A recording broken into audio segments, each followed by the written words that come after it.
Hello everyone, yours truly, Chrislevi13. The intro to this one a little bit longer than expected, but I was just sharing it out, making sure the quality was good, because last night when I tried to stream, my quality of my internet wasn't doing good at all, and I was just kind of just making sure that I told a few people that it was live. I don't normally do that, but outside of just sharing it, but I wanted to do that. But I am going to add something into this right here, and it is right here.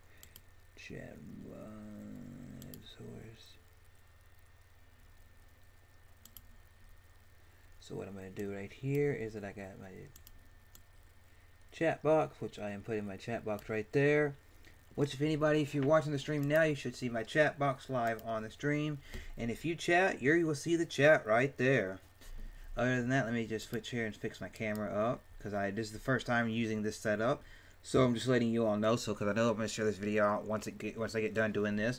But today I'm going to talk about gaming, YouTube, and stuff, because I haven't been having a rough time at home with a few things. But I'll say what I can and all that in a moment. So let me just get right here and transform. Let's see, flip horizontally. There it is. That is better. So yes, let me just do this. If anybody comes in, say hi. Say hi if you're here live. If you see it after the fact, please comment in the comment section. If you could, share it out, like it, all that good jazz. And yeah, here we go. Let me just move this over here, and I can comment with everybody. Because what I'm really digging, people, is I just want to hint at Streamlabs OBS is one of the best, in my opinion, live streaming things. Because you can sit there, edit your scene live, number one. Number two is that it pulls up your Streamlabs, so you see recent activity on your channel, like if somebody subscribed or donated to you or whatever. You also see, right there, you have a side over here where you have like a little thing where you see your chat, and you can type right back to your chat through the app instead of having to go to YouTube and do it. And you can check your quality and all that good stuff right here. It was really good. But I am joined by Larry. So how's it going, Larry?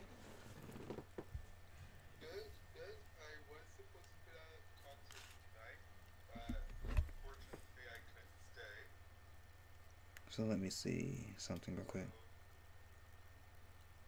I do have an announcement to make tomorrow. Upload my Twitch and Triple L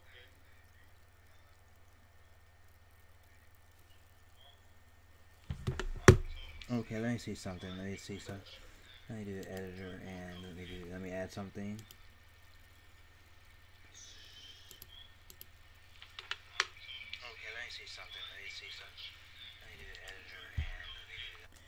Okay, game capture, display capture scene.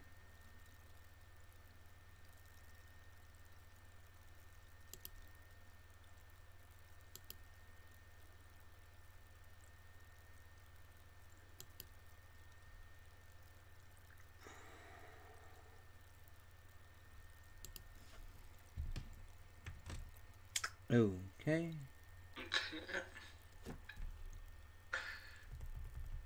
Whoa. Okay, just say something, Larry. Okay, so. Okay, I was just trying to see how you sounded on the stream. Okay. Yeah, so everybody, he does have an announcement. Sorry about that. Okay, I was just trying to see how you sounded on the stream. No, announcement tomorrow. Okay. Yeah, so everybody, he does have an announcement. My Twitch and Triple L Gaming.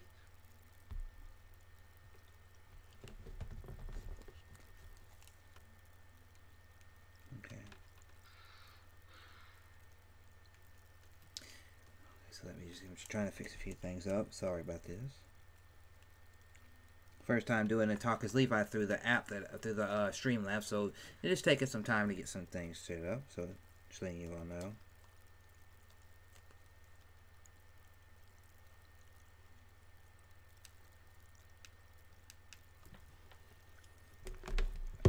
Okay, so everything should be good from here on out.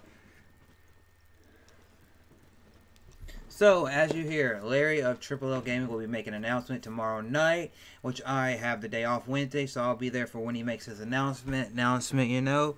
So, yes, you know, and yeah. So hopefully everything sounds good audio wise and all that stuff. So yes. Basically, I just wanted to take a moment to talk to you all and just tell you kind of some stuff that's been going on in the last month or so. So I've been trying to do streams as much as I can. I've also been thinking about things to do on the channel. I do have an update video which will be coming out Friday, which is a very long update video, but it's because some of the stuff that I talked about in that video I did talk about longer than I thought. And tomorrow or Thursday I should have the reaction video to the latest Kingdom Hearts trailer. I was going to do it to drop it today, but I forgot. Didn't go do that because my internet was messing with me last night. It pissed me off, so I went to bed after gaming with Larry, which I really enjoyed doing GTA 5 last night. So I just want to ask Larry, and then I'll give my answer. Is there, outside of the games that you've been streaming with me or Logan, is there any game that you've really been playing recently and all that and have really fun playing? Dishonored, the original. Cool. What do you enjoy about the game? Everything. Like, I've had it.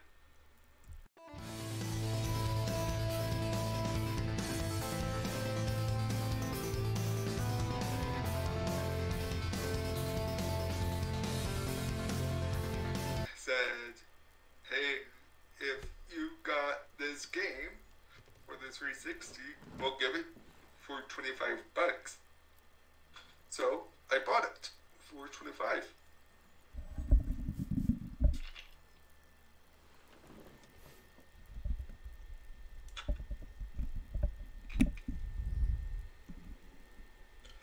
Cool, man. Okay, so for me, because I'm going to start doing the Talk is Levi as more of a gaming podcast with some other stuff added to it. But for me, outside of playing GTA stuff that I've been streaming with you all, I've really been playing some, been getting more, I have streamed Wolfenstein 2, but I've been playing it more off the thing, and I really enjoy the mechanics of that game, even though some parts of it seem a little difficult for me. I really enjoying that, and I'm also enjoying doing some Forza Horizon 2. Good racing game, you know, good open world kind of style racing game. Okay, but yes, okay, so let me just see some stuff. Let me do this.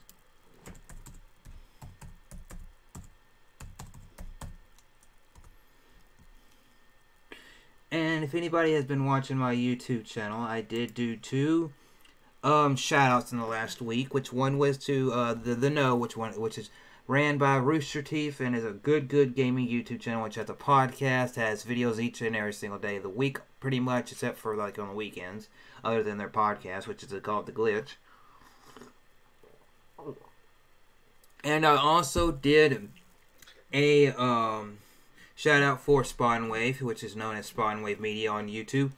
Both do gaming news, unbiased opinions, talk about PlayStation, Xbox, Nintendo, studios, loot boxes, whatever happens in the gaming world. They're really going to talk about you know, and kind of make sure that things are all good and groovy, you know. And what's also cool, you know, is just the people that are behind them, you know. It's like Spawnwave is one just chill down there, cool dude. Now, I got a question for you and then the chat. As a gamer, and let's say you play Halo. Yeah. How do you feel about these people who pay for the loot boxes and stuff like that? So when you don't. Okay, so what you're saying is saying like I jumped into a game because I'm just gonna let you know, people. This thing is, if there's a question asked, I do take the moment to answer those questions, whether it be by the guest, which he's not really a guest because he's here all the time because Triple L Gaming and all that. But he's talking about, his question was basically asking me what I think about loot boxes. Like, somebody plays a game and they grind to get everything, or they play it just for by the game and they don't want to spend the extra money for all that stuff. But then somebody else buys the loot boxes, and no matter if it's a loot box and they know what they're getting or it's randomized, I think it's kind of like, wow, You know, because when you think about this, whenever you think about before loot boxes were in games, years ago, even when the internet was in games in the 360 PS2 era and Nintendo Wii and Wii U and all that stuff, whenever you played a game, you had the game and then you had DLC. I have to say DLC because loot boxes, it kind of goes around the same thing, you know. And you played a game, and then eventually they'd be like so many months later you're gonna get DLC. If you bought the DLC package, you get DLC. It's like Fallout 4, single player game. So many months after it, you would get DLC, right? And you basically open up other parts of the game. Then there's certain multiplayer games out there. Hey, Gene. Hello, Gene. Hope you're having a good night. I know you've been texting me, but I was at work and all that. So hopefully everything's going good in your life and everything like that. But I just want to say, when you think about that's a single player game. But then you take multiplayer game, and you add in a loot box, and you say, okay, you know, so many months down the road, you're playing the game. You're playing Overwatch. You're playing your Call of Duty. You're playing your GTA, right? And I'm just gonna create a scenario.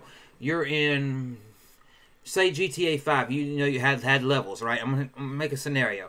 GTA 5 had levels, and you played it, right? And you're sitting there and you're grinding, and you're going, and you know, hey, if I do this heist, these 3 heists right here, and I do this, then this gun I've got goes from being a level 2 to a level 3. Which means whenever I play with people around my level, because the game will drop me in with people of similar levels, my gun may be a little bit powerful than their gun of the same quality because I upgraded it. But I had to grind to get that upgrade. But now if there's somebody that pays for it, you know, and buys a loot box, you know, it's kind of like, I know loot boxes around the world are a big controversy because they're getting banned in certain countries and all that jazz, and EA's not wanting to stop doing their loot boxes. You know, the big news recently, if you watch people across YouTube, there's people in EA that could possibly go to jail. But I don't know the full story on that. But I just want to say, I don't really like loot boxes. I wish they could just take loot boxes out of games. I don't mind if you pay for a DLC, because you're paying to get $60 a game, which if you pay 20, 30, 40, 50, 60, whatever the price of the game is, I want to be able to, if it's a $60 game, I want it to give me 30, 40 plus hours of gaming if it's $60. If it's 40 or below, okay, give me 20, 30 hours of gaming and I'll be satisfied. But the thing about it is because I know I'm going a little bit deep into this, but I don't mind DLC, because if you buy a game and you get your money's worth for $60 and you don't want the DLC, you don't want to know what else they could put in the world or anything like that, cool, you know. And hello, Emily. Emily's here, Larry. Hey, Emily. Thank you. You're already making me blush. But I'm gonna ask the question back to Larry because I want to hear his answer. But I think loot boxes are kind of like it's like when you're in school. This is the last little reference I'm gonna make. It's like you're in school. You know, you're taking the test. Oh, I answered all these questions out. I did all this little written stuff on my math test. But then the person next to you did the math test and they cheated off of somebody, or they just wrote the answers out. You didn't write the answers out and they just put answers. Bam, bam, bam. And the teachers gave them the same score they gave you, or not a better score. And it's like, what the hell? I did all this work, blah blah, and that person just cheated to get up to get to 100. And the loot boxes, I don't see, they're not technically cheating, but they're like a faster way to get somewhere than somebody else who takes time to grind or learn about the game and the mechanics. Because somebody could drop in day one and somebody says, okay, I have $60. I got my paycheck. I got $60 outside to pay my bills to buy the game. Well, somebody else says, I've got $200, which means what? I can buy the game, buy the DLC, and buy loot boxes. And basically, I'm level 20 on day one, so when we get into multiplayer, I'm already a king while you're still a knight or just starting out. And it's like, well, what the hell?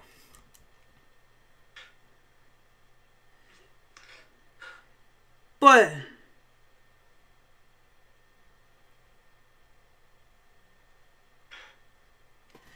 I'll answer that question in just a moment. I just want to get one little quick thing out because this will go live and I will share it out. out after that, I want to ask one little quick thing. Is Larry, you asked me the questions. What do you think about loot boxes in gaming? Like, say, like, I had the money and I bought it, like, loot boxes, and say, like, a Division or something like that we're playing together, but you had to do all this grinding. How do you feel about it? I personally don't like it. But at the same time, I'd say, like, if you bought it, so it causes a chain reaction. So you're not buying just for you. You're secretly buying, like, let's say a $5 loot box.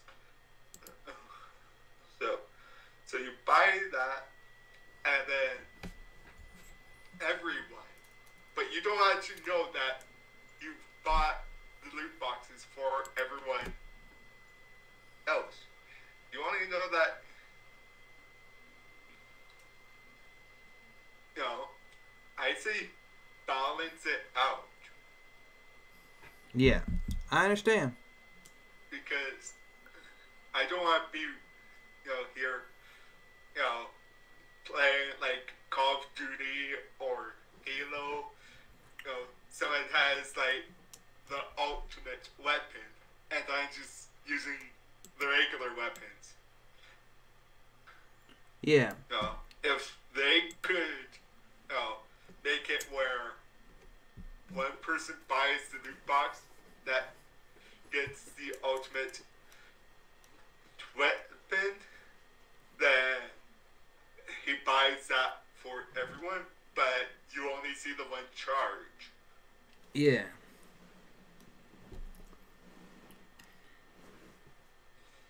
So, Emily, Jean, how's your night going? Anything you want to ask us? Feel free to comment there. But I do agree with that, because if you look at it now, a lot of people are, when you talk about loot boxes, because it's a good topic to throw out there because of what's happening in other countries. When you talk about loot boxes, they look at loot boxes as gambling. This is not in America they're doing it, but like in like a bunch of European countries, some over there in some other places, they're looking at it. They're looking at loot boxes. I'm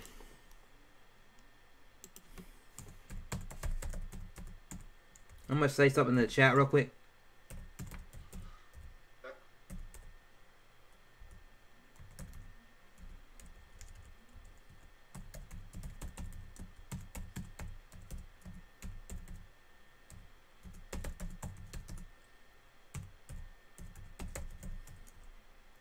Well, Emily, I did talk to Saban, like I told you, over on Facebook, and he does say that he will set that up for next year.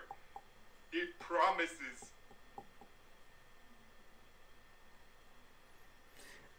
Yeah, but when he talks about loot boxes, they consider it like gambling, because if you look, because they're thinking, oh, well, you know what, you're paying money to basically be better than somebody. It's kind of like you're going to a machine and saying, hey, I want to be 100 while this person's at 50, and then I want to go take my 100 because I'm 50 more than them and destroy them over and over. So you're gambling because you have money to pay for something, whether you know what it is or not, and that loot box is being better than the other person.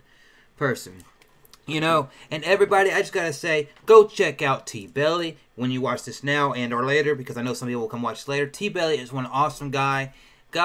He has some lit streams. I love his unboxings, and I love that he's a guy that you can tell is genuine and is just cool, popping bottles, all the stuff he does. And I can just see his editing quality getting better, his confidence in front of that camera getting better, and just the overall look of everything he is doing is really, really cool, especially when he plays some Wario World. Really been enjoying that.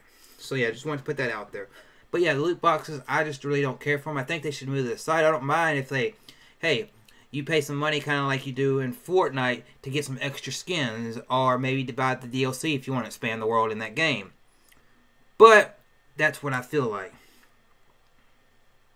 Hey Rex, thanks for stopping by, man. Hello, I Rex. have an announcement. Everybody, just one last time. Larry does But have an it's announcement coming gonna be tomorrow. Tomorrow. You're welcome, welcome, and everybody. Also, go check out Rex. He's one awesome dude, and hopefully next year I'll be meeting Rex in person. But yes, and if y'all got any gaming questions or anything like that, cool, great, grand. But I just want to let y'all know, as far as the channel goes, I do have several things that I have set up to do, and all that jazz. I've been wanting to get out some more shout-outs than I have been able to. But there's been some personal stuff at home happening. I wanted to do some better streams and do some stuff like that. And even I want to get some more streams over on TLG, but I don't know how to sign out of here and into other stuff through this stuff right here in Streamlabs, so I have to figure that out. But nonetheless, that is how it's going. So another thing that I saw in gaming recently, which I know people across all these pages because I've been really interested in stuff, is I see y'all making the chat lively tonight. Thank you. I didn't, I thought about this yesterday while I was doing GT5. I wasn't feeling good yesterday. Didn't feel so good today, but I thought, let's do an episode of this, and then every future episode of this, you'll just see me progressing, getting this better. And remember, you all, if you got Xbox Live, you got Discord, you got some way to get yourself in audio-wise, and maybe in the future I can figure out how to get people on here video-wise, I will definitely add you into the stream.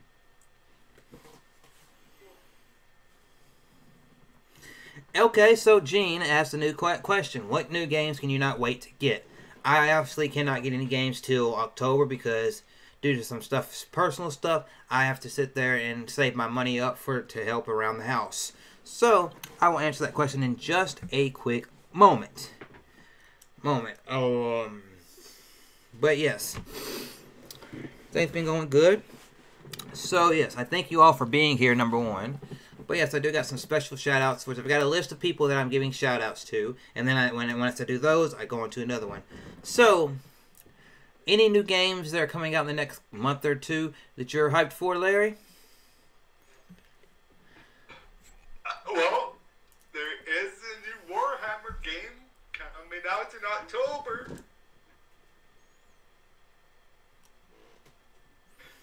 Oh, a new Warhammer game. Is it like... What game?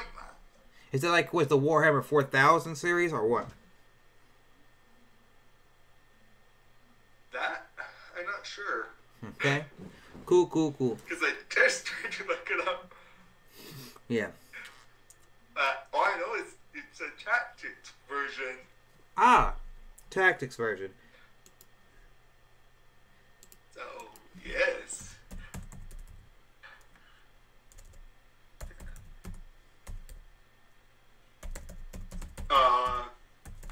The new wrestling game. Yeah, obviously the game that I am most hyped for right now, two of the games that I'm most hyped for, which I can't always get these games day one, but I will be getting them as soon as I can, is that I'm hyped for these several games, if anybody is listening.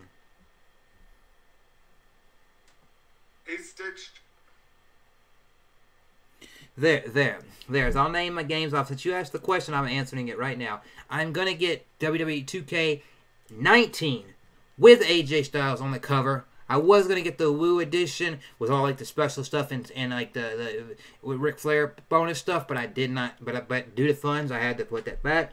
I'm also hyped to get Mega Man 11, Soul Calibur, Red Dead Redemption 2, and Fallout 76. Those are the games that I am hyped for. And I gotta say, I'm not really hyped for Black Ops 4, but from what I've been seeing people play on the PlayStation, that blackout mode looks not like the best thing in the world, but it is something very, very interesting, and it looks really kind of cool, but not like the greatest thing in the world. But I will say, from the people I've seen it like stream it, like 2 Pro for You Games, Kulik, some other people. It looks like it's like they did put a decent amount of effort. It's not like just like, oh, you're putting everything in here that's it's done in here. The different maps are put in there the right way. The zombies come into the game the right way, and you've really got to take time to learn all these different guns that are there. So I just really want to put that out there. Okay. T-Belly, to answer your question about too many games next year, I probably can't go. Too many games. That is about Nintendo making a comeback. I think so. You know. Here's my point of view. I want to say this really right now. Nintendo had to hold back their recent direct due to some things happening there, and I'll explain why Larry can't go in just a moment. Probably won't be able to make it in just a moment. But Nintendo, you know, hopefully everybody over in Nintendo in Japan, my heart goes out to them. Hopefully they're getting their lives back together, power, everything is going good for them. And hopefully when the Nintendo Direct happens, if it's this week or whenever, I will, even though I don't own a Nintendo Switch, will watch it and be happy for every game that comes out and is announced. I know some third-party stuff has been announced, but for the first-party stuff, I am really good for it. And as far as him not making that, well, too many games is in the U.S., and I don't know if he has the funds to be able to say, hey, I'm going to travel from Canada to the United States, because obviously he'd have to get, what do you call it? Passport, yeah, passport, and then he'd have to get that, get all that situated, and then come to America. Because it used to be, because we lived in America, we could go to Mexico or Canada without having to have a passport. But in recent years, things have changed. But as far as too many games, I will try my best, because once the new year hits and like I'm at work and like I said, and they come to me, because at the beginning of the year they ask, well, hey, everybody, in February, what do you want for your vacation? Because everybody, you gotta have your vacation done for the previous year by end of January. So in February they'll ask me, hey, when do you want your vacation? If I can, I'll try to take my vacation the Wednesday before Too Many Games and the Wednesday after Too Many Games, so that I can take that whole time to be able to buy a plane ticket, fly out there, you know, and have all that stuff. Because Too Many Games is the one convention that I'm going to try to go to next year if it is feasible for me. So everybody, just letting everybody know that. Because I've been seeing all these videos from Retro World Expo, Too Many Games, Game On Expo, and it's made me look at conventions in a different way and made me really want to say, hey, I want to try my best to actually see how it is, experience that, you know. Maybe take a camera with me, vlog some of it, take pictures with people, and then come back and show them our experience with you all, because I've never been to a convention, you know. I've never been to one here in Tennessee or any of that. So that's something that's really, really cool on my mind. But hello to everybody here. Remember, if you've got any questions, you got anything you want to ask me about gaming, anything like that, feel free to share it, because I have not had a chance to really talk to you all in this kind of format in a good minute outside of my streams, regular streams where I'm playing the games that I am playing. That does suck right there, that you've got to pre-order it to have Ronda Rousey as a playable character, you know. But, I mean, I wish you know, I mean, I'm not the biggest fan of Ronda Rousey, but I do know she is good for what she is doing in the WWE and for her career as a person, and it sucks that you have to pre-order to get that, but, nonetheless, yes.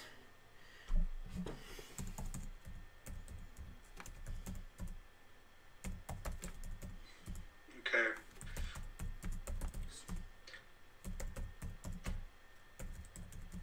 Any new CDs or bands you think we should check out? Yeah. Okay, so let me see. Something here. Also, I want to let y'all know that I only saw like 30 seconds of that, and then I put it into a playlist of the Kingdom Hearts Big Hero 6, which I did love the movie Big Hero 6, and I think that movie should have a sequel. Should be a second Big Hero 6, because that whole world was really, really interesting to me. To me was everything that happened in that movie, from Baymax himself to this, that, to the other thing. So I know in the new Kingdom Hearts trailer they are showing off Big Hero 6's world, which people were thinking, because from the comments I saw in the video, that they thought, okay, Baymax is just going to be a character in the game, kind of like in the past how you had certain like small characters like Stitched or the little guy from Chicken Run that were from whatever that movie was that had the chicken in it back in the day, you know, and all in the game. You thought Baymax was just going to be in the game, but no, they're actually using the world there, and it looked pretty damn interesting.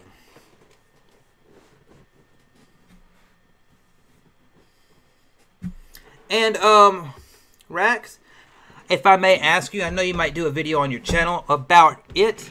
How was it doing a panel? Because I've always been interested in that stuff. I know a lot of panels turn out to be big platforms for a Q&A, but nonetheless, how was doing your panel? And yeah, so another thing that's really been on my game. The news that I just wanted to hit on because I don't really have a PlayStation 4, but I have been seeing even again Xbox and Nintendo. Other people have said, "Hey, we think this about crossplay," and as once again, PlayStation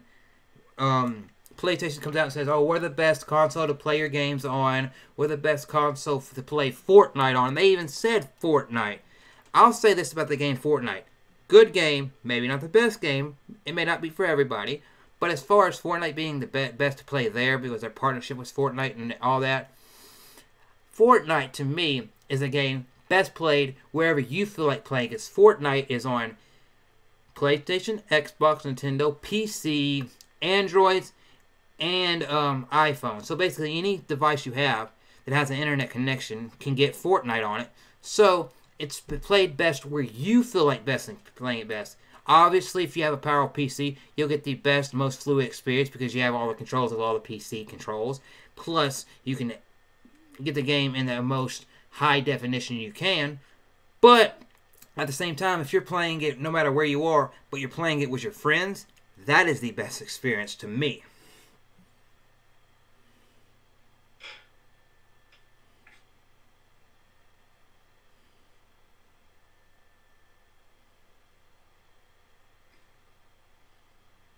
Well, I just wanted to know how you feel about doing a panel, man. That's But as far as crossplay, I don't have anything against crossplay. I think if they want to hold their stuff to their system, okay. But if it's like something that's on another system, I believe that should be. If it's like a third party game, let that be crossplay. The first party games, cool.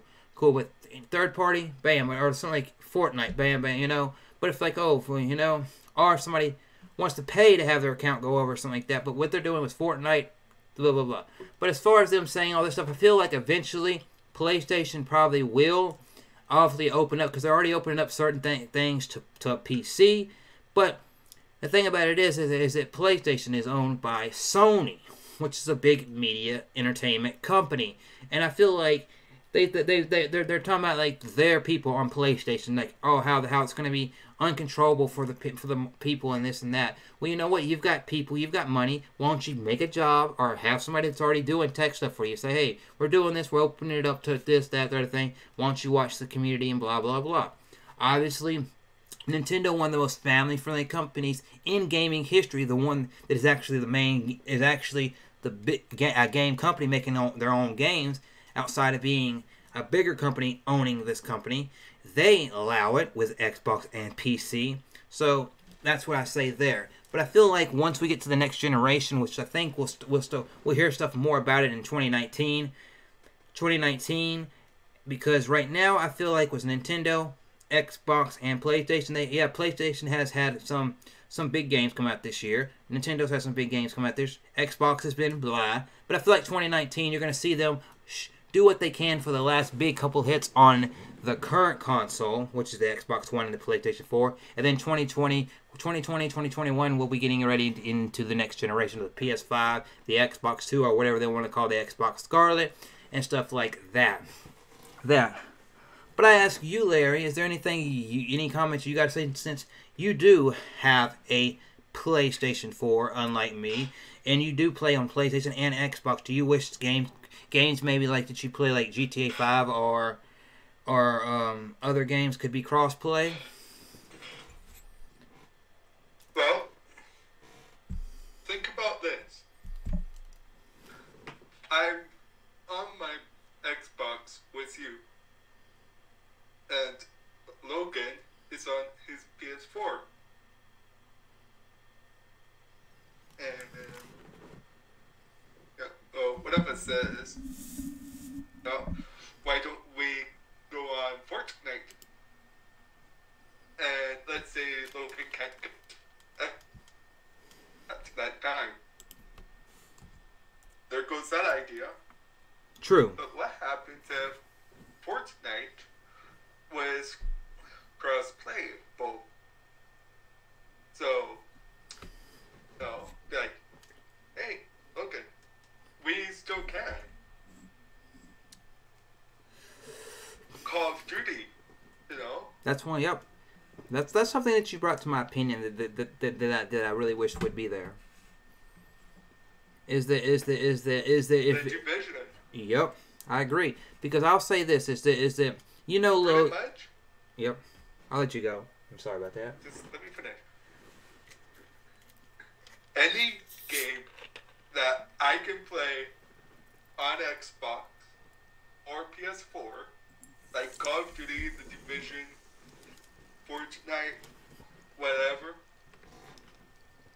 as long as Over there. they're on both systems, they should be cross-playable. Yeah. But if it's a game like Sea of Thieves, where it's on Xbox, and then let's say next year somehow goes to Sony, that should be cross-playable, because that started out on Xbox.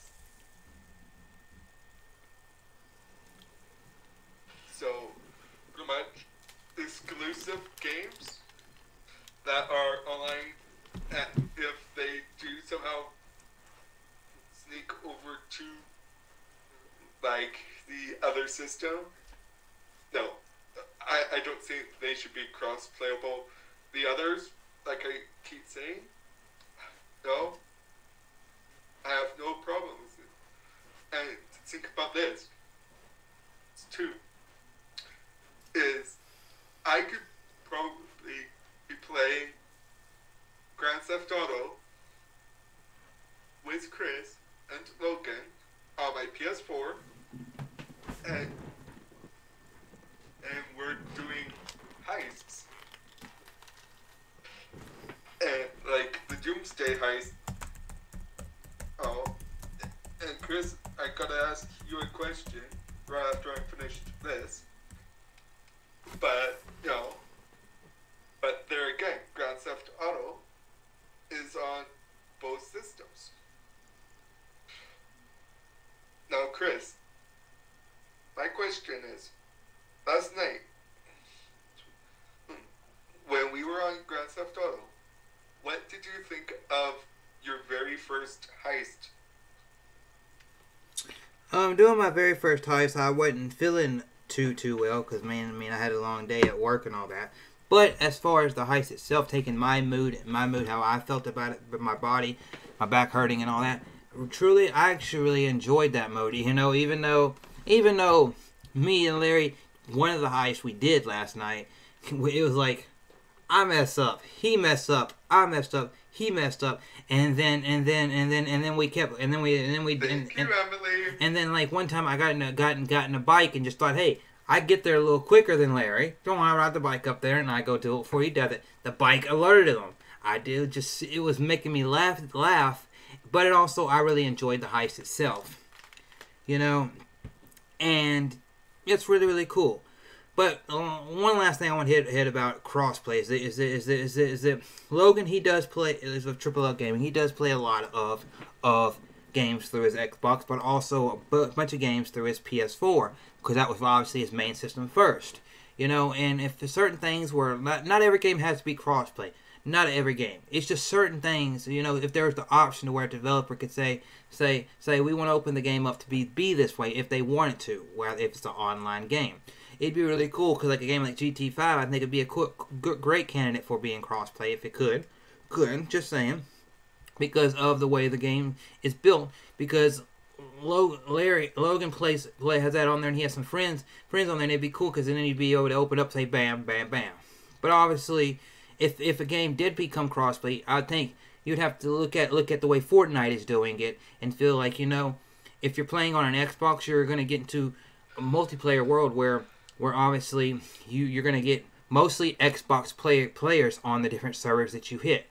But You might every once in a while sometimes encounter a PC player or a handheld player or maybe a Switch player.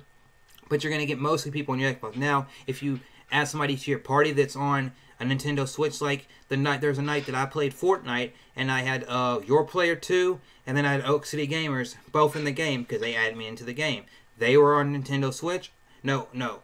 Me and Oak City Gamers think we're on Xbox, and then your player 2 was streaming it in on Switch, and it was a cool experience to see have that go. You know how smooth it was. And that's crossplay that I like. Now, and I feel like if the developer says, hey, we want to make our game crossplay, I feel like another thing that really, really makes me mad at Sony is that don't lock down an account. You could say, hey, you're on a PlayStation. If you started on PlayStation, PlayStation. If you play Fortnite on PlayStation, obviously you'll never see an Xbox, a Switch, or a mobile person in your game, in your party. Cool, great, grand. But when you lock in their account to where, I've got an Epic account that I signed into created on my computer, and then I went and did it on, and then played with it on my PS4 later that night, because I wasn't around with PS4 at the time, but I did make my Epic account. And then I say, well, you know what? I finally got myself an Xbox One X, and I want to try Fortnite out on it. Or I got a Nintendo Switch because of what they did at E3, and I want to play Fortnite, and then I can't do anything. I got to start from basic zero. That's the kind of crossplay stuff right there that you've got to be worked out. But everybody's talking about it. But now the next thing that I want to talk about, if you're okay with it, Larry, is that I want to ask, because you're a PS4 owner, and the game just recently came out, Spider-Man. And a lot of people have been talking about Spider-Man, both negatively about downgrading, and then initially when the game actually comes out, everybody's like, actually it is an upgrade. Does Spider-Man look like, whether it be now, 6 months from now, a game that you're going to pick up and play? And are you interested in the game? Yes. And like I told Rax, I had a Dreamcast. I remember playing the Dreamcast version of Spider-Man. Ah. And I'm dead serious. Right now, if I still had a Dreamcast and that copy of Spider-Man, I actually wouldn't be on my Xbox. If y'all can hear me, I'll be right back to the thing, because I want to show y'all something. Yeah, I agree, Rax.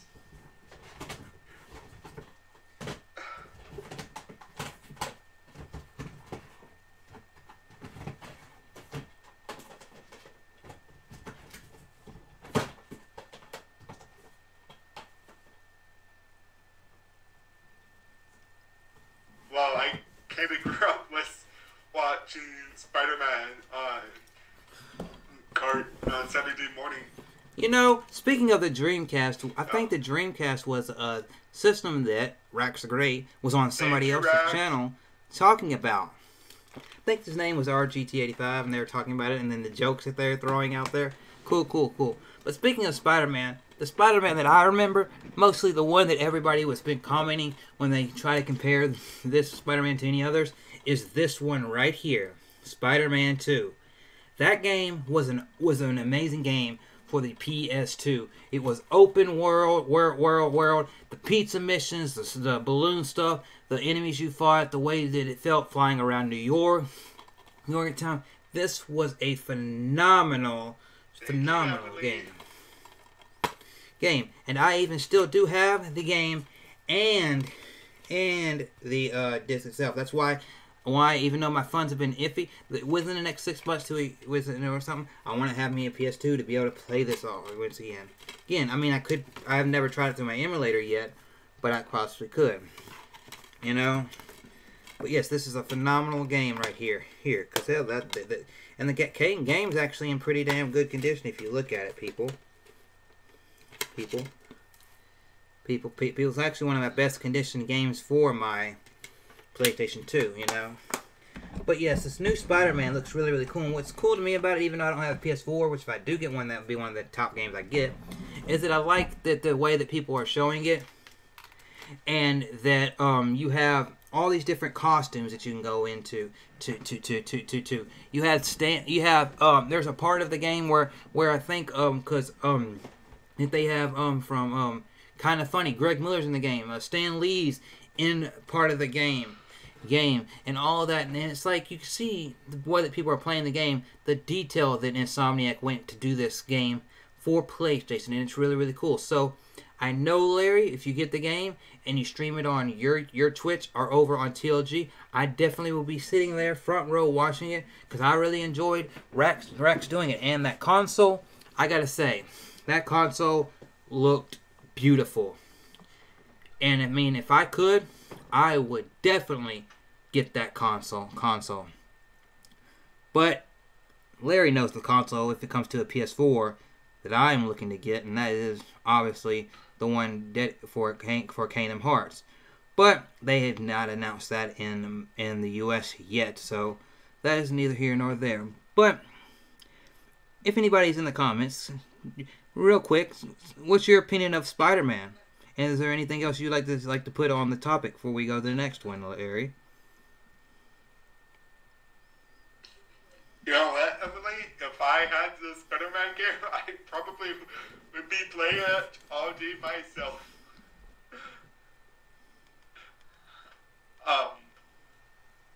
Well, I grew up, watching, Spider-Man, Iron Man, Hulk, all these superheroes on Saturday mornings, as well as, Scooby-Doo, and some of those other classic cartoons. Yeah. So I think that sort of impacted me to play games like the Spider-Man game for Dreamcast and PlayStation.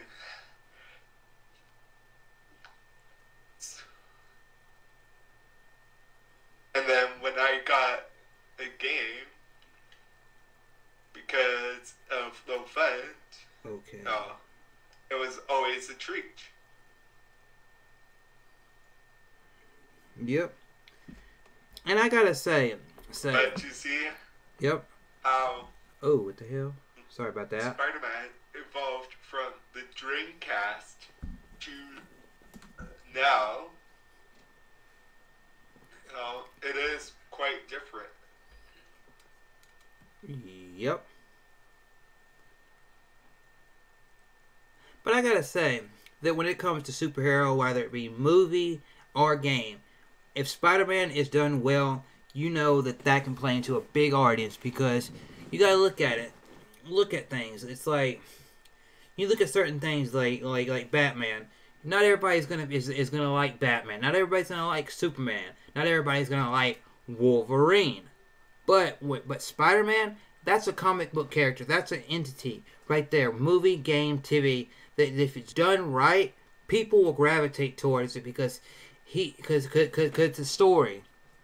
It can be told, that people can, whether it be from the beginning when it's him and his aunt and uncle, to him getting the powers, to him and Mary Jane, or any version of Spider-Man. It's something that people are always interested in. It's one of those things that for Marvel and for people will always pay dividends. And the game looks really, really, really cool. And in the controversy about downgrading, upgrading, whenever that was happening about a week or two ago, all I gotta say is that from what I see from an outside standpoint of view, is that I feel like they showed what they did at E3 for years and other conventions and stuff like that, and then finally when you get to the final product, people say, because at first they want to say because certain things weren't the same, that it must be a downgrade. It must be not as good as what you showed. Obviously, 9 times out of 10, what you're seeing at E3, it may be coming out on your Nintendo, your Xbox, or your PlayStation, but it's being run on a PC that is trying to render what would you possibly would see on your said system, because that's what they're editing it on. That's what they're creating the game on. They can't, you're not sitting there on an Xbox creating the game, because if you were, then I would be creating a game with my Xbox. So you're creating it on a PC, putting it to your certain consoles, And you got to look at it as if you're seeing the game there, and they're showing it on a PC, obviously, for whatever conference they're showing it, because they want to show you the best version of it they obviously can. And then when it came on a console, people were like, all this stuff because it was different. Well, you gotta look at it more than just a puddle, because people want to say puddle game. You want to look at it more than just a puddle. Yeah, a puddle may be moved. A puddle may not be there, but the game still runs look phenomenally. Can still be 30, 60 frames per second, 1080p, HD, all around game. That is cool, great, grand. Because to me, whether a game changes from E3 to that, if they pay off with everything that they said at E3 or anywhere, and whether it be in gameplay footage, gameplay trailers, or in any interviews, and they pay off in that with dividends and more, then cool, great, grand. You know, so I actually commend Insomniac. You know, it was a little rocky there for a minute for them, but I commend them with what they put out there, and you can see by the sales of the game. So yes, you know, once again, I want to say, if you want to help the channel out, help at anything that I do or Triple L Gaming does, you can donate to the trust fund right there. The link is my Streamlabs in the description box of this video. And also remember, hit that like button to tell me you like this, because if you like this, that means that I'll do more of this, and I am working to get this in a better format, which I do might have some little things pop up on the side later in future ones of these, because I figured something out before I went live on this stream. Then I just want to say is that other things that I've been out. Let me just do this real quick. That I've been out there is that obviously I gotta say, if you don't have a Nintendo Switch right now and you love Pokemon, that new Pokemon bundle that they're doing for Let's Go Eevee and Pikachu looks really, really nice.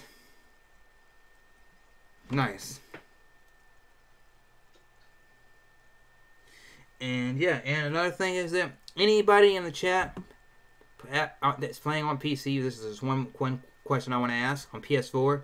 Have you played the Blackout beta yet? If you have, let me know before I end this in the next 10 to 15 minutes, and I go on in game. I just want to ask if any of you all played it. What's your opinion of it?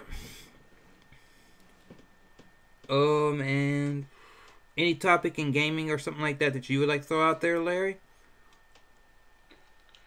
Well, I want to sort of pick up on what you said about people saying that Spider-Man is a downgrade. Okay, yeah, feel free to. I think that what happens is people are going like, dude, the new Spider-Man game, it looks so good. They get all excited. You know, they see these, trailers, game clip, and they're building up their expectations to be super high. And then when they see it, they're like, that's something I didn't think about. Don't like it. Like, when I go to a concert, like I was tonight, yeah, there's actually two bands that I would have actually been listening to out of the three that were there.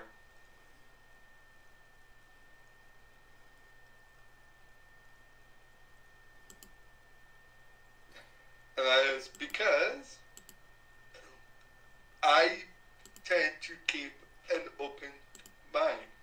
If I see a trailer for, let's say, The Meg 2, I'm not going to start building up all my expectations to where I go to it just to be disappointed. Yeah. When I go somewhere, I go with the knowledge that I've been seeing. Like there's actually some books about the Meg series. So I would love to read those books, but I wouldn't go, oh gee, the new Meg movie looks so good, and then make it overhyped, and then get disappointed because of what I was doing. And I feel that people are actually doing that.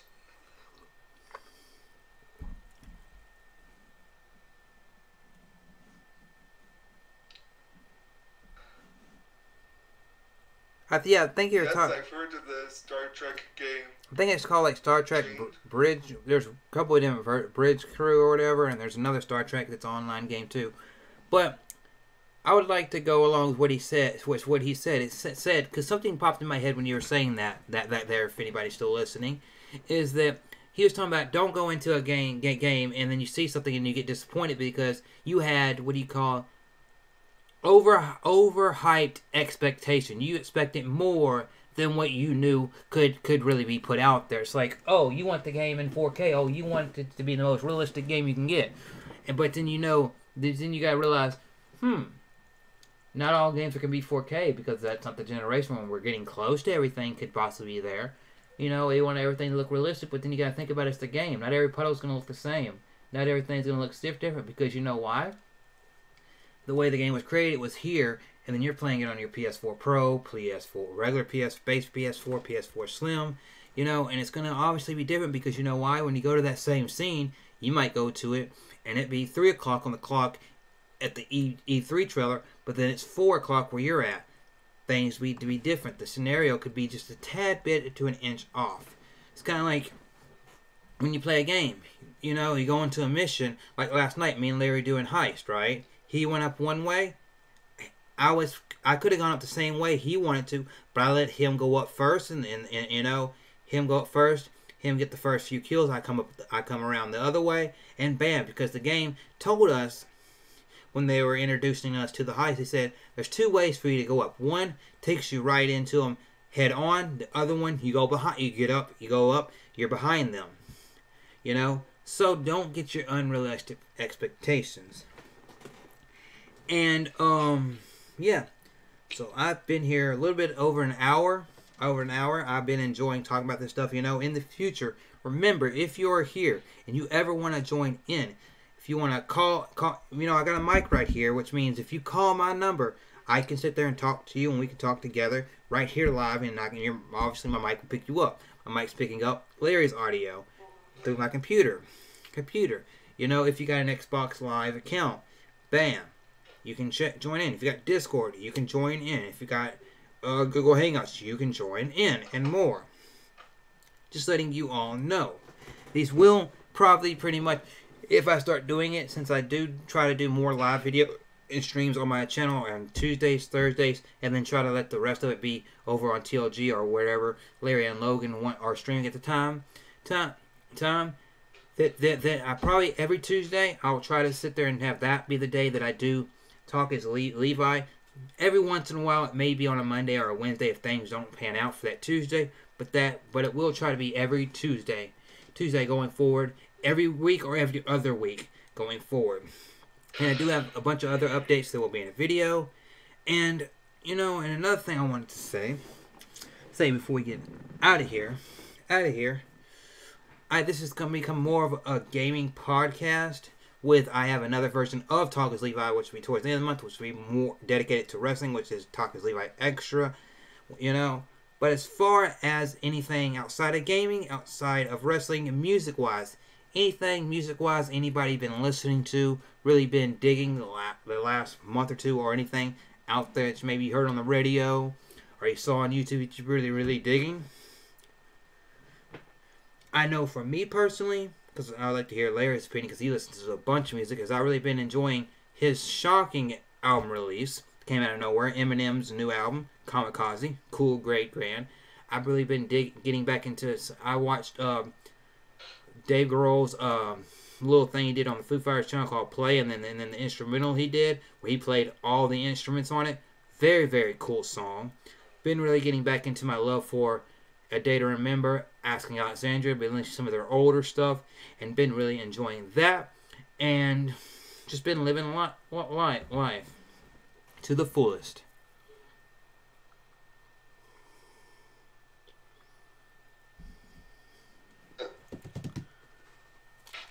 Well, I've been listening to the You Fear Me December, and if you give me a minute, I'll actually give you a link to their single.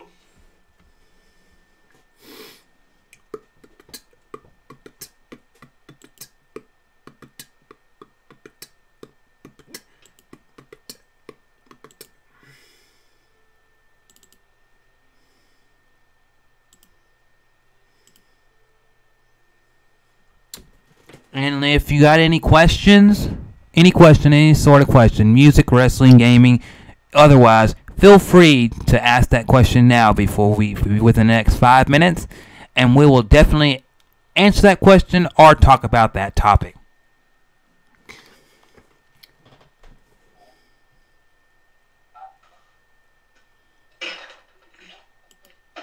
That's the latest album is on Spotify. I love all 4 tracks. Yep. I really do enjoy listening to music via Spotify. Because, I mean, you can have your Apple, you can have your Pandora, you can have your iHeart Music, and all these other different apps, or you can go to the website for certain bands or YouTube and all that. But if, like, you're not near YouTube and you just have your phone and you just put Spotify on, you can find almost any band that you're looking for on there, almost any artist on there, and you can listen to their music on rotation where it'll go through all their albums you can listen to through a playlist of theirs where it goes through their music and bands like them. They also have like a little biograph for like if a band you know, where you can hear about, see what the band's all about, and it shows like all their albums, and even sometimes some bands add in hey when they're on tour at the same time, so you're like on their page, you're looking at it and you're like, oh, here's their songs, here are all their albums, here's a little bit of a bio about the band, here's this. I'm not doing a paid ad for Spotify, but if I did, I would say it every time that I got on YouTube. But yeah, if I ever got a chance to do paid ads, cool, great, grand. If I ever got sponsored, cool, great, grand. I would put all that money back into TLG. Just letting you all know.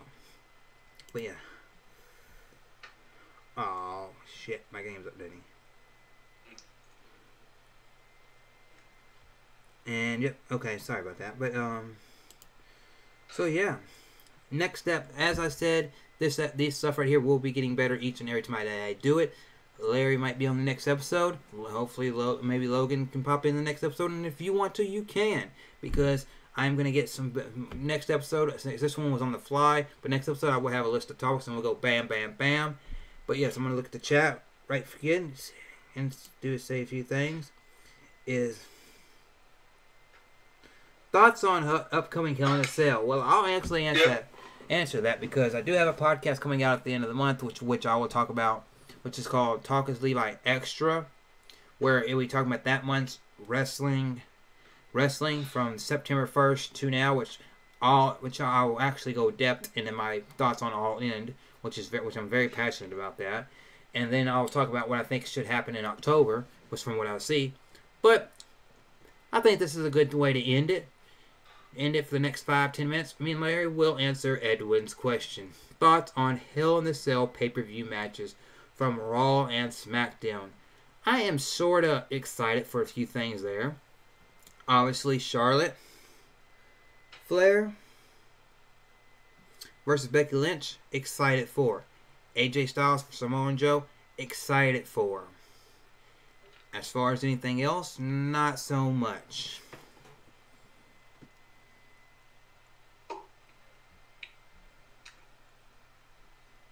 The one thing I'm most excited for?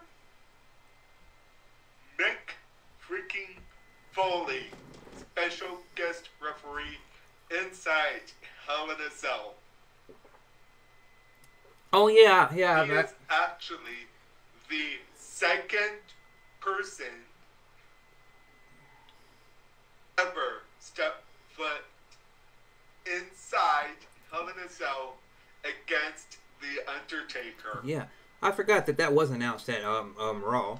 That it was ain't he the ref for the Roman Braun Strowman main event? Yes.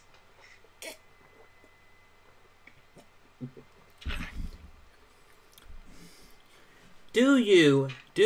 I know special guest referees always bring a different aura to a match.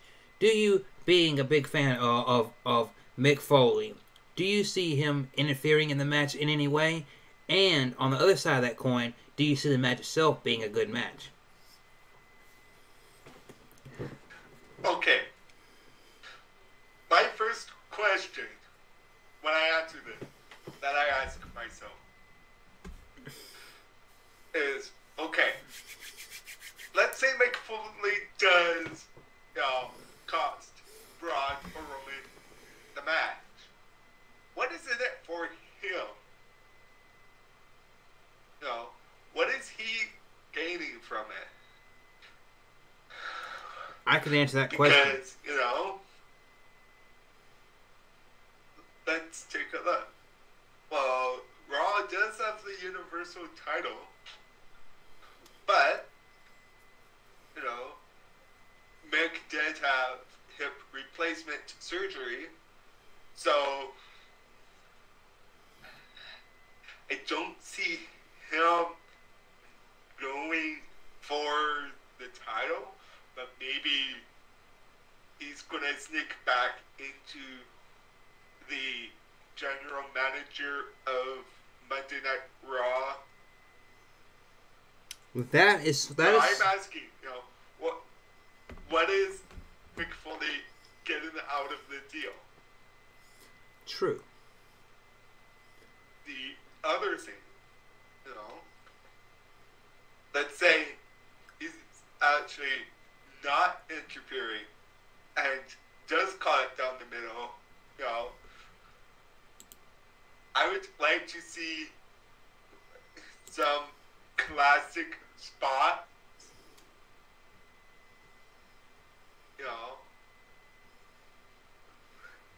maybe Roman spear Braun through the top of the cell, if possible, or have Braun hit his finisher, the running pump slam, through the cell to sort of pay homage to, Mick Foley. You're the guest referee, remember this? Yeah. No.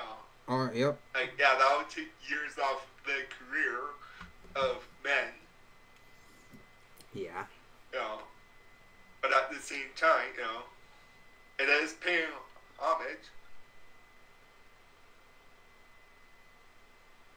The other thing, will it be a good match? Well, what I know is Braun Strowman's good. Hey, Carlos. Roman Reigns is good, but people tend to bash on him. I don't like Roman Reigns, blah, blah, blah. I want to say something real quick. People bash on Roman Reigns as a single wrestler, but as soon as he steps out with the Shield, Seth Rollins, and Dean Ambrose, they're going nuts. What the hell? Yeah. Well, take a look at John Cena. As soon as his music hits, people go, boo, you suck. He goes out with someone else. Yay! But there's something you gotta say about that. Is that when a wrestler comes out, John Cena, Roman Reigns, guys like that are, as Michael Cole says, if you listen to Michael Cole commentary, polarizing characters. Because they don't always do what the fans want. They do more or less what WWE wants. But WWE knows what the fans want. And through Roman, through John Cena, what do? kind of like John Cena does with the heel turn. What do they do? They kind of play at what the fans want with what they hear them say. It's kind of like whenever you see John Cena or Roman on the mic the last couple of years, they'll hear what the fans say and they'll kind of go like they're gonna say something with that on. Bring the Ultimate Warrior back. I don't believe that could happen because he is, rest in peace, not no longer with us. He was a true legend, one of the greatest of all time. He had a very, very cool and different gimmick, but he is no longer here. But when you're talking about that match, I want to say this, that I feel like, just spitballing before we end this podcast, is that you saw how Mick Foley came out, blah blah, all that stuff. Now he's a special referee. Well, at the same time, who's not there? Kurt Angle. He's been put on supposed leave. But at the same time, real life, what happened? Mick Foley, he's had his hip surgery. He's feeling better. He's doing better all health-wise because that's why he left. Well, he goes out there. What if he calls the match straight down the line? Doesn't screw either guy, right? And he goes back on. He shows up on Monday Night Raw, and he goes up to Corbin, and he goes, Corbin, you've been doing a good job for Stephanie McMahon, but I understand. But I know where your heart is. I know where you prefer to be is out there in that ring. I no longer can be in that ring. You can. This is not word for word, but So if you say that, he could say, well, you know what? You might need a helping hand because, man, Kurt Angle's not here. He's off doing his own thing. You've been put on leave because you and him weren't doing this. Well, mate, you know what? I called it down the line. I could sit here and be the man to help you out and get done with Stephanie needs, because I know me and Stephanie have our history. We've had our times where we didn't like each other, but for the best of what's best for business, I could do this and maybe get yourself back in the role of being GM. Maybe. But then again, I do like what Kurt Angle has done as GM, even though I do know partially why he's not there is some family stuff, but also he is getting himself prepared for a bigger, I think, singles run more than just one match here or there. And if you were at SummerSlam 92, hats off to you. Cool, great, grand. But as far as the match, I feel like the match is going to be good. But I'm hyped to see what's going to happen at Hell in a Cell. And hopefully Hell in a Cell can be a top-notch pay-per-view because after Hell in a Cell, we have two special things happening in October. I believe it's both of them are in October. You have the Super Show Down Under, which is coming from Melbourne, Australia. And then you have Evolution, which is the all-women's pay-per-view. And basically, as you've been seeing at the Super Show Down Under, there is Undertaker and Triple H's final match against each other. You've also got some other big key matches that are going to be there. Some of the card that I feel like when you do a show like Super Show Down Under, some of the card isn't always what's going storyline every week by week in the WWE. Some of it, because it's out of country, it's like that, and WWE wants to pay respect those people and all that stuff. It kind of like the greatest Royal Rumble was. You're kind of doing some of these matches because people have never seen this before. Because you may have seen Undertaker versus Triple H a bunch of times in the United States, but in Australia, they haven't had that chance to see that. So they're giving it back to the fans, saying, "Hey, here's your chance to see this." But yeah. I'll say this. I don't like that match. Now, the match I would like as a fan, and you being a fan as well, Chris, and a match that we were supposed to get at the greatest Royal Rumble. Undertaker Jericho in the casket match.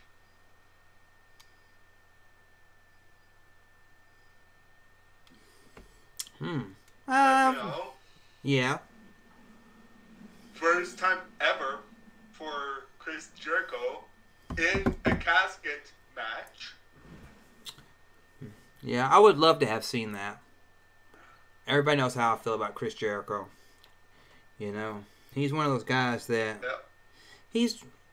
I'll say this before, because I don't want to sit there and be rambling on. Because I mean, if people know me and Larry and even Logan, if we got talking about wrestling, we go on for hours on it, and that's why I've kind of tried to make something that's more towards the end of the month to kind of recap wrestling, and that will be something that I definitely know that each time I do that, if Larry is available, he will definitely be one of the key factors in me doing Talk is Levi Extra. But I want to say, if you know Chris Jericho, you know what he can do. He's a guy that basically any role you put him in, he's one of the few wrestlers that there has been hundreds of wrestlers that have been both a good guy and a bad guy. Big Show has been good guy, bad guy. Kane, good guy, bad guy. Seth, Dean, Kevin Owens, this person, that person, good guy, bad guy. They basically can do either role, you know, in a role. And some of them do it well, but there's some wrestlers you put out there, put it in a role, and they can have a heel bad guy run, but you know it's not their comfort zone. You know their comfort zone is being the good guy for the fans. Like Rey Mysterio, he could probably play a heel, but his comfort zone is being what? Going out there, being a face, because why? You wear the mask, he puts a mask on kids, he sees kids wearing his mask, and that's what his love is, because why? He has a son, he has family, and that's what he fights for. So when it comes to Chris Jericho, he is one of the wrestlers that he has took what he has been given in WCW, WWE, wherever it is,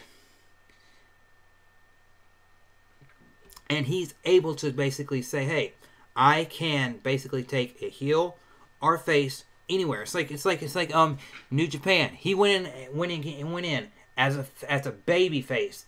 Had the match with Kenny Omega. Then what happens? He flips the coin. He loses the match. He basically turns himself heel.